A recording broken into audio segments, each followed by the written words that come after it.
आज उपभोक्ता दिवस पालन है। माननीय मुख्यमंत्री आम सहित आसिक रहिले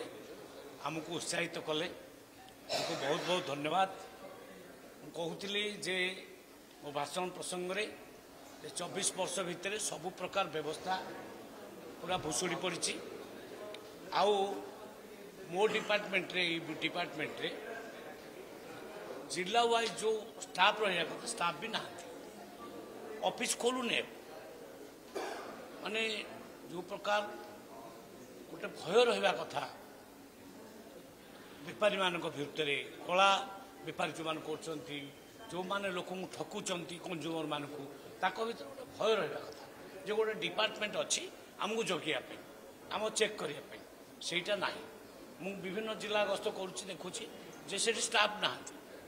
पचारे कहीं तुम कम कर भाई आम कौन अच्छे आम पाखे गाड़ी ना मोटर ना स्टाफ ना से कथा माननीय मुख्यमंत्री आगे कहती जे से व्यवस्था को सजड़ा जीव जेते स्टाफ दरकार आम तुरंत अपॉइंटमेंट करूँ एवं ये कंज्यूमर फोरम को ताकू मध्य राज्य फोरम को मध्य गठन करूँ जिलार जो फोरम अच्छी ताकू मध्य गठन करूँ आउ गोटे सुस्थ परंपरा आम गठन कर मुझे 371 पेट्रोल पंप रे जो ठके होता रिपोर्ट आसी आम शो कज देचु एवं आउ से व्यवस्था न करने विभागीय अधिकारी मान पूरा तागिद कर विभागीय अधिकारी माने रैंडमली बर्तमान चेक चलती विभिन्न जगार जमी आउ लोक माने कंज्यूमर माने आउ ठकेर शिकार हेबे ना। देखंतु आलू स्थिति सुधरब कि समय लगे आम लगिचु आम एथरिक बहुत बिहन दि जाइए कृषक मान बहुत उत्साहित करा स्वतंत्र किसी प्लान तैयारी करने निवेदन कर कृषि मंत्री को कारण प्रोडक्शन दायित्व तांकर मोर केवल बांटिबा दायित्व तेणु प्रोडक्शन जदि नहब बांटी भी कौटू तेणु मु केभिजी को कही माननीय डेप्यूटी चीफ मिनिस्टर को जे गोटे मीटिंग मो डिपार्टमेंट आउ कोऑपरेशन डिपार्टमेंट आउ डिपार्टमेंट तीनटा डिपार्टमेंट जॉइंट मीटिंग डाकिकी एथिपाई गोटे लॉन्ग टर्म प्लान तैयारी करवा जे केमिति आमे ताकू ये करवा जे आगु को जेमि अन्य राज्य पाखे आम आलू हाथ टेकवा ना हाथ पतेवा ना। देखु गहम सांसन हो जाइए गहम आमे आम तरफ केन्द्र को निवेदन करूँ व्यवस्थाटा को आम ठीक न कला पर्यटन आमको गहम दि जाऊ न जाऊ कहीं ना आम ट्रांसपोर्टेशन व्यवस्था करवा गहम रखापी गोदाम ठीक करवा यसो व्यवस्था टी आमको समय लगुच आम खूब शीघ्र से व्यवस्था करदेबू आ गहम लोक मैंने पाइबे नहीं खूब शीघ्र माने तार व्यवस्था करुचु भावुँ शीघ्राति शीघ्र लोक मान गहम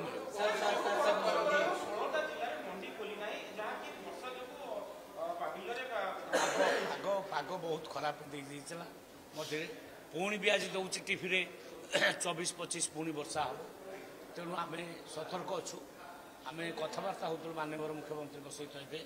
जे जो कृषक मान धान क्षति होती आम आकलन करके क्षतिपूरण आम देवु एवं जो कृषक मैंने दे पारि ना धान से आहरी समय अधिका देवु से सुखे सुखाक ठीक भाव में एफएक्यू मान धान आणिकी देवे आकाउंट को तुरंत पैसा दबार आम व्यवस्था कर सुधा 7.5 लाख क्विंटाल धान आम कि सारे मेट्रिक टन धान 7.5 लाख मेट्रिक टन किणा सरला एवं 1.5 लाख कृषक धान तांकर बिकी सारे आकाउंट पैसा पड़ेगा लगभग 2100 कोटी टंका 2100 कोटी टंका खाता मान को पड़ेगा गोटे भी कम्प्लेन एपर्त आसीना जे मो खाता को पैसा आसबार लेट तेणु आम जो कमिटमेंट करूँ 48 घंटा भितर पैसा दबा से कमिटमेंट आम रक्षा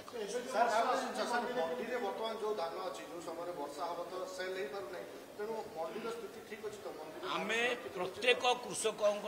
धान किणु आम क्या हारास करूँ ना जदि भी एफएक्यू मान टिके गड़बड़ थी ताकू मध्य मु कलेक्टर मानक कही जे ताकू कंप्रोमाइज करके ताठू मध्य धान किणा जाऊ क्या हारास कर खोलीज कहीं डेट तार आसी ना से कोटा 27 कोटा जनवरी 10 कोटा 15 ये टाइप अच्छे जो 14-15टा खोली तार डेट होगा से खोला तेणु डीएलसी मीटिंग रे से डिसाइड कर कौ दिन ना अदिनिया वर्षा लेट हो पारे आगुआ कहीं कर लेट हम टे धान सुखेबार आउे समय लगे तेणु लेट हम आम एथर कलेक्टर मानक 15 दिन समय देचु हाथ में सी जदि कौन कृषकर टोकन लाप्स हो गला आहरी 15 दिन पाखे समय अच्छी से धान किणी पारे।